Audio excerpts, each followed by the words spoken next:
बिस्मिल्लाहिर्रहमानिर्रहीम।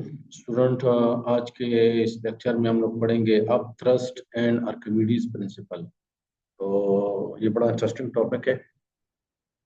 देखिए, आप लोगों ने गौर किया होगा या इस बात पे सोचा होगा कि जहाज जो है, बेरी जहाज, इतने बड़े जहाज होते हैं, इतने वजनी जहाज होते हैं, पानी में डूबते क्यों नहीं है? मतलब एक सवाल है।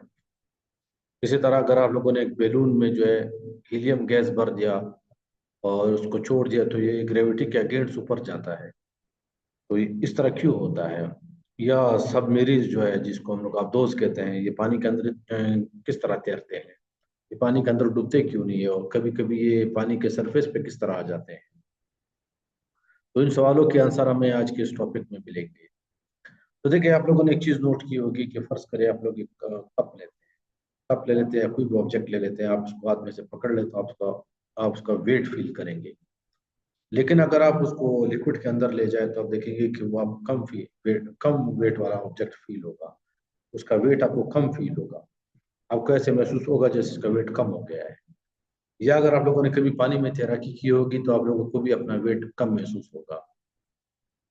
तो उसकी वजह क्या है? तो इन तमाम सवालों के आंसर पे आ जाते हैं। तो देखिए, आप लोगों ने एक बात तो नोट की होगी कि एक प्रिंसिपल है जिसको कहते हैं पास्कल प्रिंसिपल। वो पास्कल प्रिंसिपल क्या कहता है कि किसी भी लिक्विड के अंदर आप जितना गहराई में जाएंगे तो जो लिक्विड का प्रेशर है वो बढ़ता जाएगा। जो लिक्विड का प्रेशर है वो बढ़ता जाएगा। तो देखिए, यहाँ पर फर्ज करें, ये एक बर्तन मैंने लिया हुआ है और उसके अंदर लिक्विड है। कोई भी लिक्विड है, जैसे यहाँ तक देखिए लिक्विड है, कोई भी लिक्विड है। हो सकता है पानी हो, ये पानी हो। तो देखिए, अभी आप लोग एक बात नोट कर ले कि अगर मैं यहाँ पे हूँगा तो मेरे ऊपर सिर्फ एटमॉस्फेरिक प्रेशर अमल करेगा। यहाँ पे हूँगा भी तो एटमॉस्फेरिक प्रेशर अमल करेगा। लेकिन अगर मैं इस लिक्विड के अंदर चला जाऊँ, किसी ऑब्जेक्ट को ले जाऊँ, तो इस पे एटमॉस्फेरिक प्रेशर के साथ इस लिक्विड का भी प्रेशर अमल करेगा, क्योंकि इसके ऊपर ऊपर लिक्विड का वेट आ रहा है। लिक्विड का वेट आ रहा है। तो दूसरी बात है कि अगर मैं जितना गहराई में जाऊंगा तो मेरे ऊपर जो लिक्विड का वेट है वो बढ़ता जाएगा। इसलिए मैं कह सकता हूँ कि जितना आप लिक्विड में गहराई में जाएंगे, लिक्विड का प्रेशर बढ़ता जाएगा। जो आपके ऊपर लिक्विड प्रेशर लगा रहे हैं वो बढ़ता जाएगा। तो देखिए, इसके लिए पास्कल प्रिंसिपल क्या कहता है कि जो प्रेशर है डेप्थ पे, वो बराबर है रो जी एच के। रो जी एच के।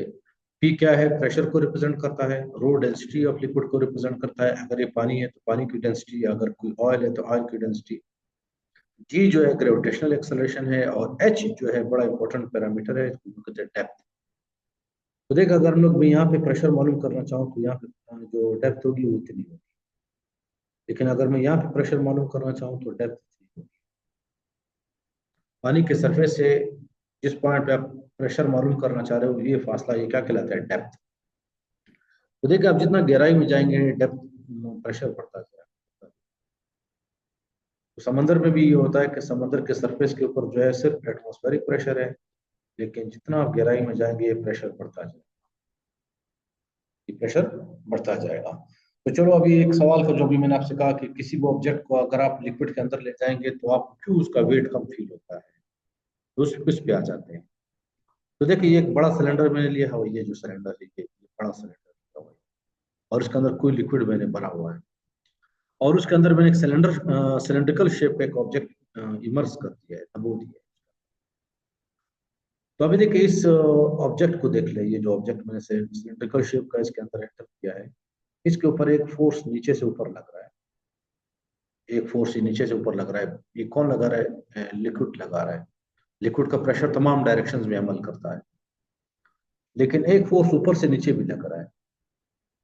अभी नीचे से ऊपर जो फोर्स लग रहा है वो इस डेप्थ पे जो प्रेशर है उसकी वजह से लग रहा है, इस डेप्थ पे।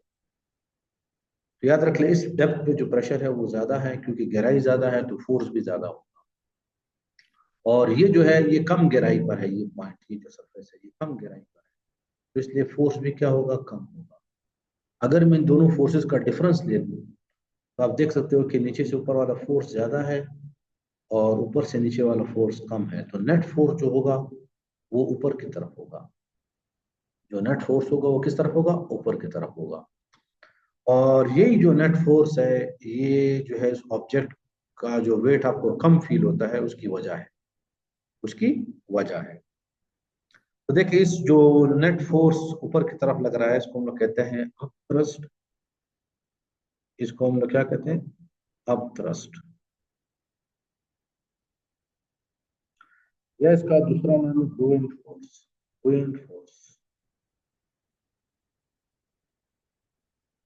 इसको हम लोग क्या कहते हैं? बुओयंट फोर्स।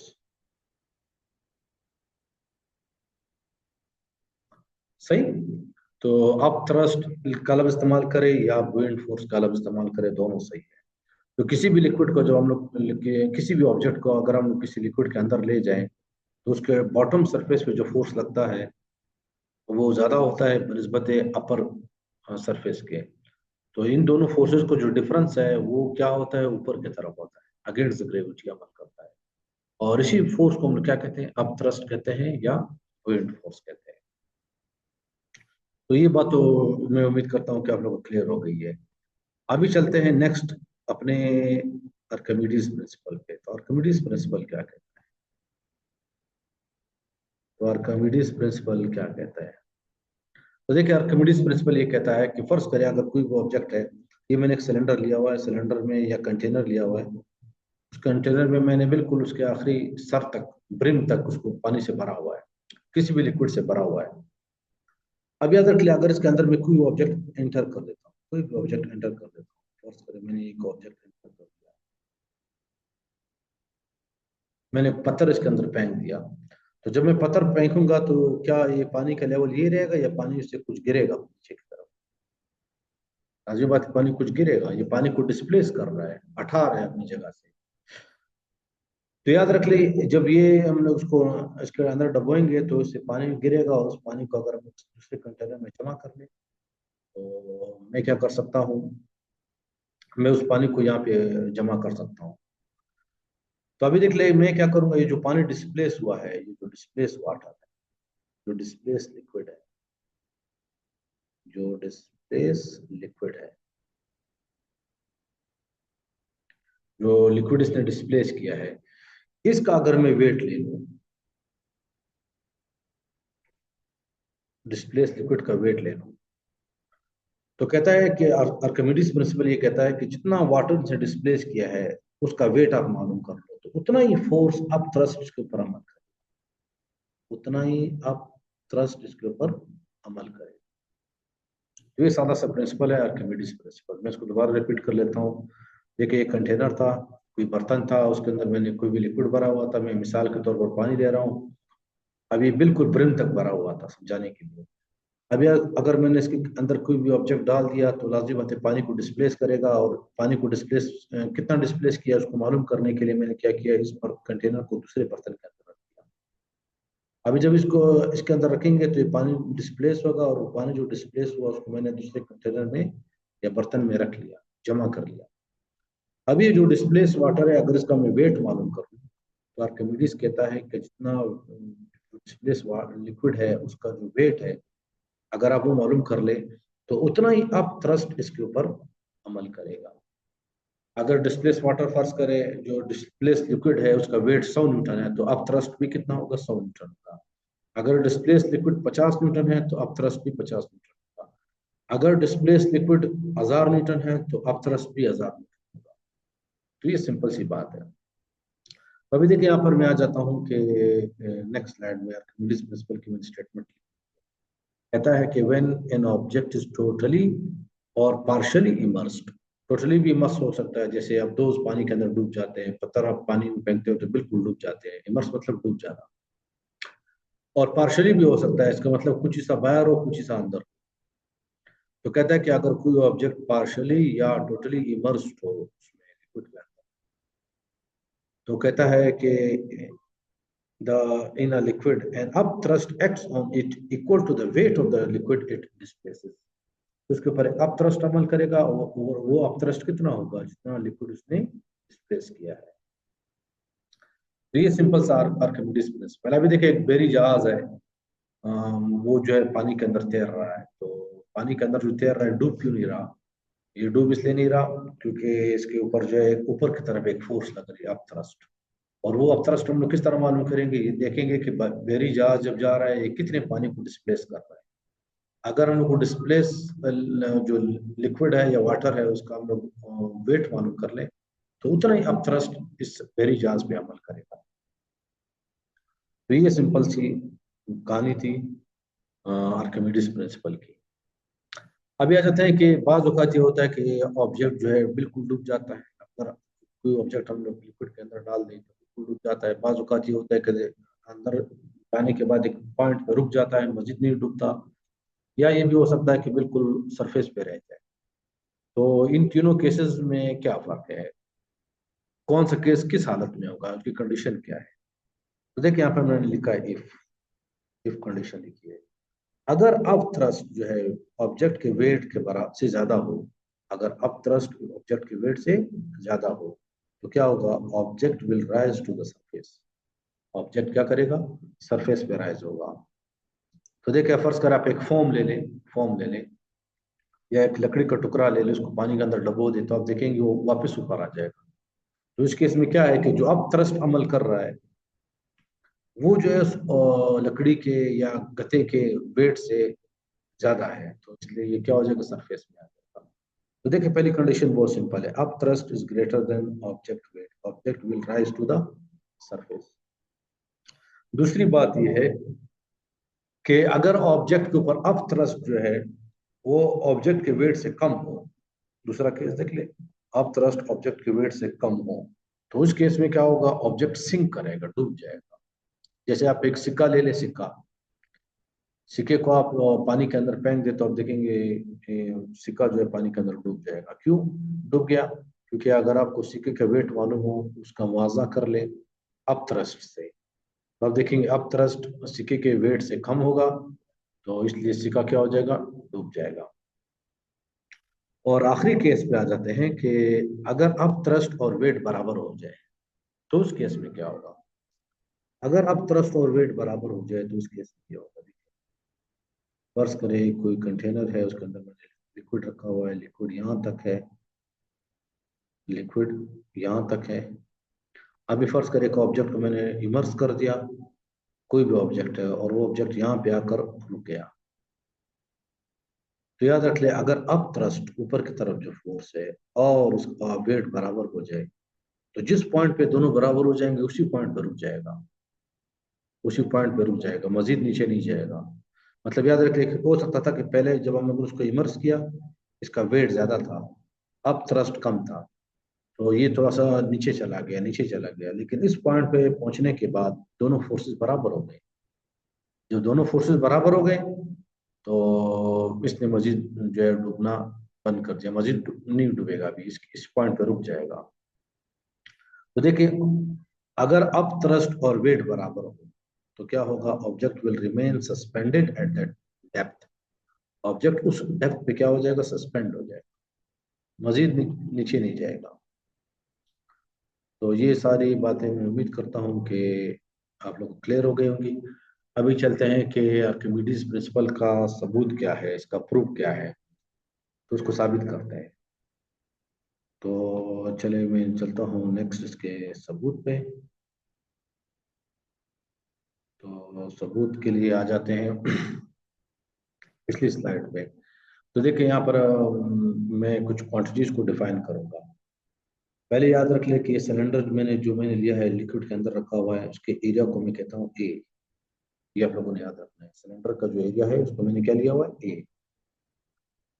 और ये जो सिलेंडर के दो फेसेस है, दो फेसेस मैंने लिए हुए हैं, एक ऊपर वाला लिया हुआ है, एक नीचे वाला लिया हुआ है।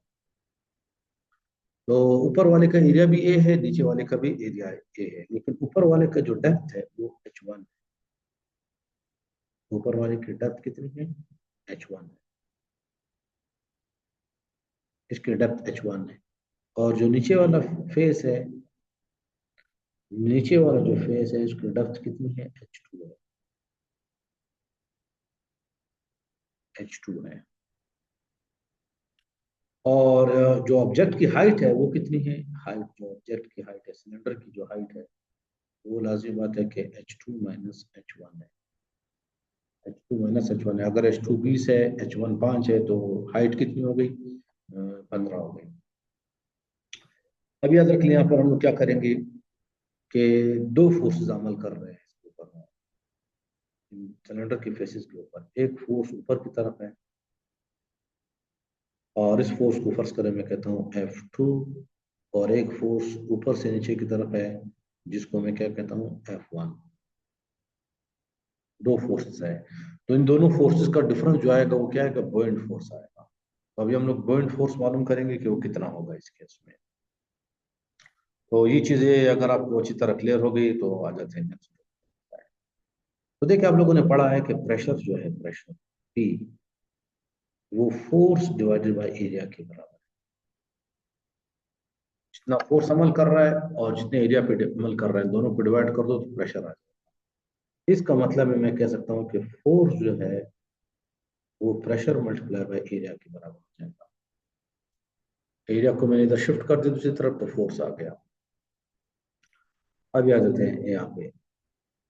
अब याद रख लिया कि जो लोअर फेस है, लोअर लोअर जो फेस है सिलेंडर का, उस पे जो प्रेशर लग रहा है वो हम लोग किस तरह मालूम करें? आप लोगों ने जो फोर्स लग रहा है वो किस तरह मालूम करेंगे? उस फोर्स को मैंने नाम दिया था F2। क्या नाम दिया था? F2। और वो किसके बराबर हो जाएगा? रो g H2 multiply by area, multiply by area. देखिए यहाँ पर पिछली स्लाइड में हम लोगों ने पढ़ा था कि किसी भी डेप्थ पे प्रेशर कितना होता है, उसका फार्मूला है रो जी एच। तो नीचे वाले सरफेस पे जो डेप्थ है वो कितनी है? H2। तो ये वैल्यू मैंने दर्ज कर दिया यहाँ पर। तो देखिए रो g H2 multiply by area, multiply by area. अभी जो अपर फेस पे जो प्रेशर फोर्स लग रहा है इसको कैलकुलेट। तो जो अपर फेस है उस पे जो फोर्स लग रहा है उसको किस तरह कैलकुलेट करेंगे? तो इसके लिए हम लोग लिखेंगे F1। तो देखिए F1 किसके बराबर हो जाएगा? Pressure multiply by area. Area तो दोनों साइडों का सेम है, ऊपर फेस का और नीचे वाले फेस का सेम है। लेकिन ऊपर वाले फेस पे प्रेशर कम है लिक्विड का, तो कितना प्रेशर है? Rho g H1, rho g H1 multiply by area. Area दोनों केस का क्या है? सेम है। तो अभी हमारे पास फोर्सेस तो आ गए। अगर हम इन दोनों फोर्सेस का डिफरेंस ले लें तो हमारे पास पॉइंट फोर्स आ जाएगा या अप थ्रस्ट आ जाएगा। तो देखिए मैं लिखता हूं कि अप थ्रस्ट, तो इसको मैं क्या कहूंगा? एफ नाम देता हूं। तो ये किसके बराबर हो जाएगा? F2 minus F1, F2 minus F1। तो देखिए पिछली स्लाइड में अगर F2 50 है, ये 10 है, तो 50 माइनस 10 40 आ जाएगा। तो बड़े फोर्स में से छोटे वाले फोर्स को माइनस करना है, तो ये बुओयंट फोर्स या अप थ्रस्ट आ जाएगा। तो अगर मैं वैल्यूज दर्ज कर लूं तो देखिए मेरे पास जो रिजल्ट आएगा वो क्या होगा? अगर मैं वैल्यूज दर्ज कर लूं तो F is equal to rho g H2 minus rho g H1। अभी दोनों साइडों में हम लोगों ने रो जी को कॉमन लेना है, तो ये मेरे पास आ जाएगा F is equal rho g H2 minus H1, rho g H2 minus H1। Sorry यहाँ पे मैंने गलती की है, यहाँ पे एरिया भी आएगा, यहाँ पे भी एरिया आएगा, यहाँ पे भी एरिया आएगा, और एरिया को भी मैं कॉमन ले लूंगा। तो अभी देखिए यहाँ पर मैं कुछ तरह लिख सकता हूँ कि F is equal to rho g A multiply by H. H मैंने आपको कहा था कि सिलेंडर की हाइट है, जो जिसको हम लोगों ने इमर्स किया है, इसकी हाइट है। और ये हाइट किसके बराबर है? H2 माइनस H1 के बराबर है। तो नेक्स्ट स्लाइड पर वापस चलते हैं। अब याद रख लीजिए जो सिलेंडर है, ये सिलेंडर इस तरह जो हम लोगों ने ऑब्जेक्ट लिया है सिलेंड्रिकल शेप, तो ये कुछ इस तरह से है। अगर मैं इसके एरिया को, किसी एक सरफेस के एरिया को इसके हाइट से जरा दे दूं तो क्या आ जाएगा? वॉल्यूम आ जाएगा। अगर इसका टॉप सरफेस ले लो या नीचे सरफेस ले लो, इसके एरिया को उसकी हाइट से मल्टीप्लाई कर दो, सिलेंडर का वॉल्यूम आ जाएगा। तो इसका मतलब है, इसको मैं इस तरह भी लिख सकता हूँ कि F is equal to rho g, और ये आ जाएगा volume, rho g volume multiply by volume. तो अभी नेक्स्ट स्लाइड पे इसको थोड़ा सा मजीद सिंप्लीफाई करते हैं। तो मेरे पास जो अब थ्रस्ट आएगा वो आ जाएगा रो जी मल्टीप्लाई बाय वॉल्यूम। सही। अब याद रख लिया, आप लोगों ने पढ़ा है कि डेंसिटी जो है मास बटा वॉल्यूम के बराबर है, मास बटा वॉल्यूम के बराबर है। ये आप लोगों ने पढ़ा है कि डेंसिटी मास बटा वॉल्यूम के बराबर है। अगर मैं इसको थोड़ा सा रीअरेंज कर लूँ तो डेंसिटी मल्टीप्लाई बाय वॉल्यूम जो है ये मास के बराबर है, इसके बराबर आ जाएगा, मास के बराबर।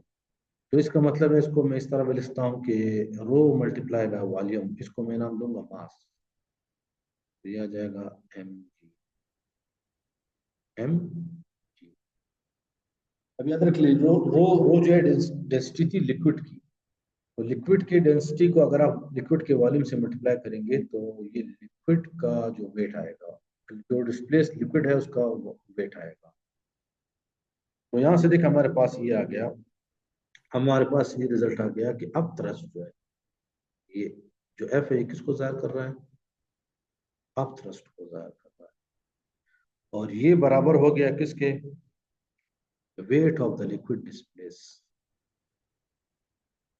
Weight of the liquid, weight of the liquid displace.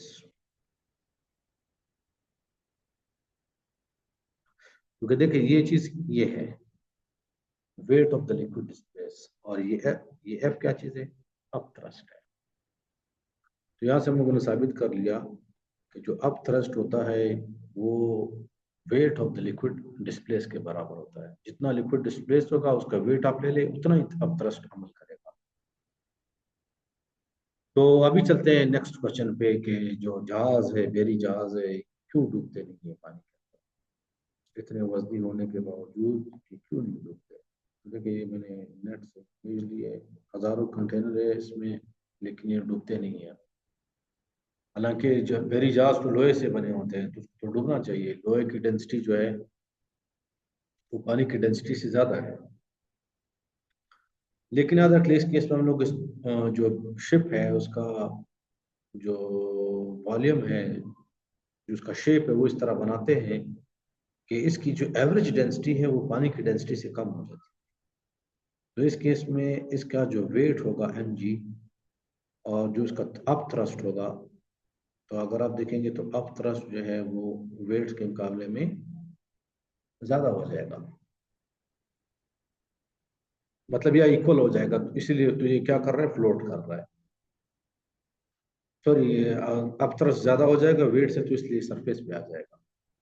तो याद रख ले, बेरी जहाज को हम लोग बनाते इस तरह है, इसमें कुछ एम्प्टी स्पेसेस छोड़ते हैं इस तरह कि अगर आप पूरे ओवरऑल बेरी जहाज का जो डेंसिटी है उसको चेक कर लें तो आप देखेंगे कि वो लिक्विड की डेंसिटी से कम होगा डेंसिटी, तो इसलिए डूब जाता, सरफेस पे आ जाता है, डूबता नहीं है। अच्छा देखिए, यहाँ पे एक और रिजल्ट मैं लिख सकता हूँ उसको सिंप्लीफाई करके। अगर डेंसिटी ऑफ ऑब्जेक्ट, इसको आप इस तरह भी लिख सकते हो, अगर density of object less than हो जाए किससे, डेंसिटी ऑफ लिक्विड से, तो तब भी ऑब्जेक्ट जो है फ्लोट करेगा, ऊपर आएगा, सिंक नहीं करेगा, डूबेगा नहीं। तो याद रख लिया, हम लोग बेरी जहाज को भी इस तरह बनाते हैं कि उसके दरम्यान में ओपन स्पेसेस छोड़ते हैं, ताकि उसकी जो एवरेज डेंसिटी है वो बेरी जहाज की, वो लिक्विड की डेंसिटी से, जो कि इस केस में लिक्विड पानी है, उसकी डेंसिटी से कम हो। तो इसलिए बेरी जहाज डूबता नहीं है। अभी सब मेरीन पे आ जाते हैं, दूसरे बात आ जाते हैं सब मेरीन पे। तो देखिए सब मेरीन की मैं बना रहा हूँ, कि मैंने इमेज लिया नेट से। तो सब मेरीन कभी किस तरह पानी के अंदर सरफेस पे तैरते हैं, कभी पानी के अंदर डूब जाते हैं, फिर ऊपर आ जाते हैं। तो इसमें भी हम लोग क्या करते हैं कि सब मेरीन जो है, अगर उसकी खाली हो, उसके अंदर पानी के टैंक्स होते हैं, अगर वो बिल्कुल खाली हो, तो इसकी डेंसिटी पानी की डेंसिटी से कम होती है, तो इसलिए सरफेस पे आ जाता है।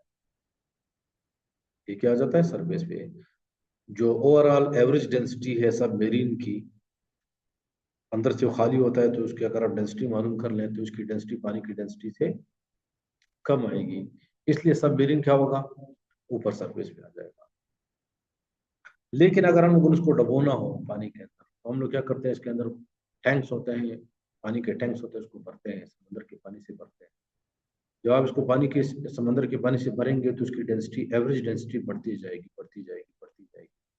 और जब इसकी डेंसिटी पानी की डेंसिटी से बढ़ जाएगी तो ये सिंक करना शुरू कर देगा। और जिस लेवल तक हम लोग उसको सिंक करना चाहते हैं, तो उसी लेवल के हिसाब से हम लोग उसके टैंक्स को भरना शुरू कर दें।